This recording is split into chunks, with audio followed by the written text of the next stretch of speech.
उन दिनों मैंने कॉलेज जाना ही शुरू किया था। मन में उत्साह के साथ एक अनजाना सा डर भी था कि सहेलियाँ कैसी होंगी। लेकिन कॉलेज का पहला दिन बहुत अच्छा रहा।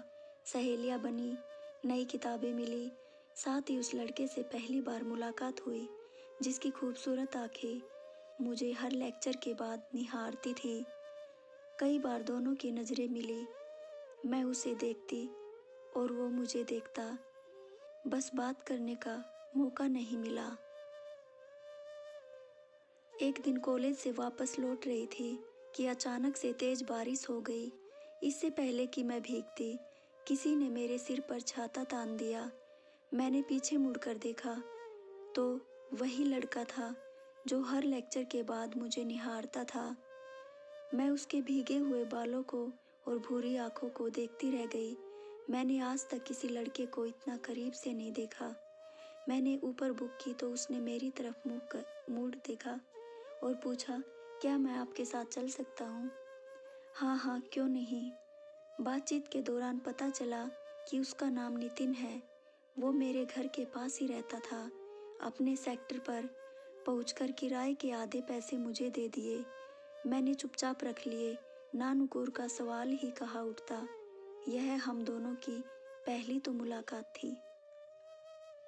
उसने अपनी जेब से एक गुलाबी लिफाफा निकाला और उसके साथ एक गुलाब का फूल मुझे देकर बाय कहकर टैक्सी से उतरकर आगे बढ़ गया।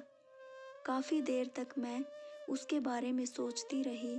उसका दिया हुआ फूल ऐसा लग रहा था जैसे उसने अपना दिल का टुकड़ा रख दिया हो।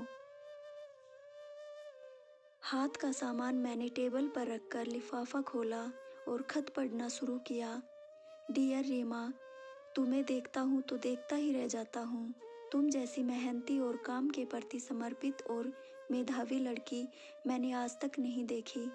तुमसे बात करने का मेरा बहुत मन करता है, लेकिन डर लगता है कहीं तुम गलत ना समझ बैठो। उस दिन के बाद हम हमेशा मिला करते थे, कभी कैनॉट प्लेस, कभी रेस्टोरेंट या कॉफ़ी हाउस। लेकिन कुछ दिनों से हम आधे अधूरे से हो गए थे जब से मेरी छोटी बहन अंशिका हमारे बीच में आ गई थी। एक दिन मैंने अपनी आंखों से दोनों को कॉफ़ी हाउस में चहकते हुए कॉफ़ी पीते देखा। हैरानी तो तब हुई जब अंशिका ने नितिन का परिचय अपने बॉयफ्रेंड के रूप में करवाया, और उससे भी ज़्यादा हैरानी तब हुई जब नितिन ने मेरी तरफ ऐसे देखा जैसे वह मुझे पहचानता ही ना हो।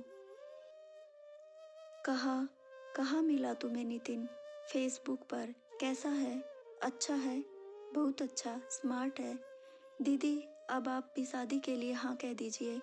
माँ और पापा आपके लिए कब से एक सुयोग्य वर की तलाश कर रहे हैं। कितना आसान है अंशिका के लिए ये कहना, और कितना मुश्किल है मेरे लिए जब मन मंदिर में नितिन की सूरत सहज कर रखी हो। तभी दिल के एक कोने से आवाज आई कि समाज में कितनी स्त्रियों को जीवन साथी चुनने का अधिकार मिलता है, कभी संस्कृति के तो कभी प्रेम के नाम पर उनकी समझौता करना ही पड़ता है। फिर दिल के दूसरे कोने से आवाज आई, जब दो दिल एक दूसरे को अपने स्वतंत्र व्यक्तित्व के साथ स्वीकार कर चुके थे, तो हमारे बीच अंशिका कैसे और क्यों आ गई थी। शायद नीति में यही लिखा था, प्रेम को अधूरा बीच रास्ते में छोड़ने का यह परिणाम था कि आज नितिन मुझसे दूर कहीं दूसरी दुनिया बसाने जा रहा था। आखिर वह दिन भी आ पहुंचा जब लड़के वाले सहपरिवार मुझे देखने आ रहे थे। नितिन से मिले 8 महीने से ज़्यादा हो चुके थे। मैं नितिन के साथ बिताया समय लाख कोशिश करने के बाद भी नहीं भूल पा रही थी। चेहरा बेरौनक हो गया, होठ हर समय सूखे रहते थे, आंखों के नीचे काले गड्ढे उभर आए थे। अंशिका बार बार मुझे पार्लर जाने के लिए जोर दे रही थी। उसने एक बहुत अच्छे पार्लर में मेरी बुकिंग भी करवा ली थी। मुझे लगा वो मेरी शादी को लेकर बहुत उत्सुक थी, लेकिन मुझे घबराहट थी मेरा भावी पति कैसा होगा। जब लड़के वाले आए तो मैंने बेमन से चाय ट्रे मेज पर रख दी। कैसी है आप, मुझसे शादी करोगी? वही जानी पहचानी आवाज़।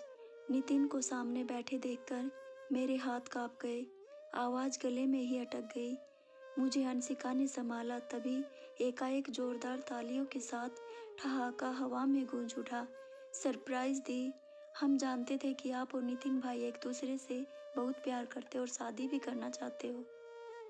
हमने शरारत करने की योजना बनाई और बड़ों को भी इसमें शामिल किया, यहाँ तक कि नितिन भाई के मम्मी पापा को भी। दीदी, आप और नितिन भाई एक दूसरे के लिए बने हो। यह तो एक छोटा सा मजाक था। मैंने मुस्कुराते हुए नितिन की ओर देखा और नितिन ने हीरो से जड़ी अंगूठी मुझे पहना दी। पूरा ड्राइंग रूम तालियों की गड़गड़ाहट से गूंज उठा और छोटा सा मजाक असलियत में बन गया। फ्रेंड्स, अगर आपको वीडियो पसंद आई हो तो चैनल को लाइक करें, सब्सक्राइब करना ना भूलें।